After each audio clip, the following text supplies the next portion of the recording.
நிச்சயம். ஒரு வயசான பாட்டியும் தாத்தாவும் ஒரு பூங்காவில் உட்காந்து பேசிக்கிட்டு இருக்கிறாங்க. அவங்களுக்கு கல்யாணம் ஆகி 53 வருஷம் ஆச்சு. பிள்ளைங்கள்லாம் படித்து பெரிய பெரிய வேலையில் இருக்கிறாங்க. பேரன் பேத்திகளும் நல்ல நிலைமையில் இருக்கிறாங்க. இந்த தாத்தாவும் பாட்டியும் சிரித்து பேசிக்கிட்டு இருந்ததை ஒரு பெரியவர் பார்த்தார். அவருக்கு ஆச்சரியமாக இருந்தது. இந்த வயசுலேயும் இவ்வளவு அந்யோன்யமாக இவங்க பேசிக்கிட்டு இருக்கிறாங்களே அப்படின்னு நினச்சார். சரி, நேரிலேயே கேட்டுருவோமே அப்படின்னு நினச்சிக்கிட்டு கிட்ட போனார். உங்கள் மன வாழ்க்கையின் வெற்றிக்கான ரகசியம் என்ன அப்படின்னு கேட்டார். இதை கேட்டதும் அந்த தாத்தா சிரிச்சுக்கிட்டே பாட்டியை பார்த்தாராம். அதுக்கப்புறம் சொன்னாராம், நான் இந்த அம்மாவை கல்யாணம் பண்ணிக்கிட்டதுக்கும் எங்களுடைய இல்வாழ்க்கை இவ்வளவு நாளாக பலம் குறையாம மகிழ்ச்சியாக இருக்கிறதுக்கும் காரணம் ஒன்று தான். அது என்ன காரணம்னா, எங்களுக்கு இடையில பொதுவாக நிறைய குறைகள் உண்டு, அதுதான் காரணம் அப்படின்னாராம். அவர் சொல்றது சரிதான் அப்படிங்கிறது மாதிரியே அந்த பாட்டியும் அவரை நிமிர்ந்து பார்த்தாங்களாம். இந்த பெரியவர் மறுபடியும் அந்த பாட்டியை பார்த்து அதே கேள்வியை கேட்டிருக்கார். உங்களுடைய நீண்டகால மன வாழ்க்கைக்கு கிடைச்ச வெற்றி எதனாலேன்னு சொல்ல முடியுமா அப்படின்னு கேட்டாராம்.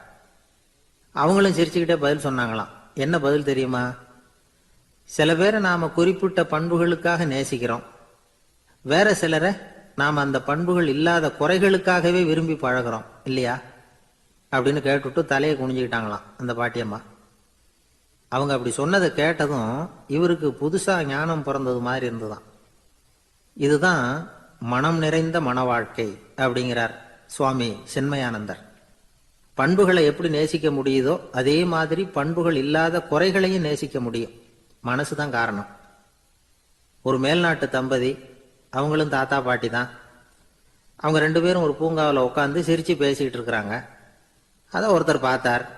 அவருக்கு ஆச்சரியம், இவ்வளவு காலம் ஆகி இந்த வயசுலயும் இப்படி அன்பா பேசிக்கிட்டு இருக்கிறாங்களே அப்படிங்கிற ஆச்சரியம். கிட்ட நெருங்கி போனாரு. கேட்டார், ஏன் தாத்தா, உங்களுக்கு கல்யாணம் ஆகி எவ்வளவு வருஷம் ஆச்சுன்னார். 55 வருஷம் ஆச்சுன்னாராம் அவரு. இன்னமும் இவ்வளவு சந்தோஷமா இருக்கிறீங்களே, அதுக்கு என்ன காரணம்னு கேட்டிருக்கார். அதுக்கு என்ன காரணம்னா, இதுவரைக்கும் எங்களுக்குள்ள சண்டையே வந்ததில்லை அப்படின்னாராம். அது எப்படி முடியும்னு கேட்டிருக்கார் இவர் ஆச்சரியமா.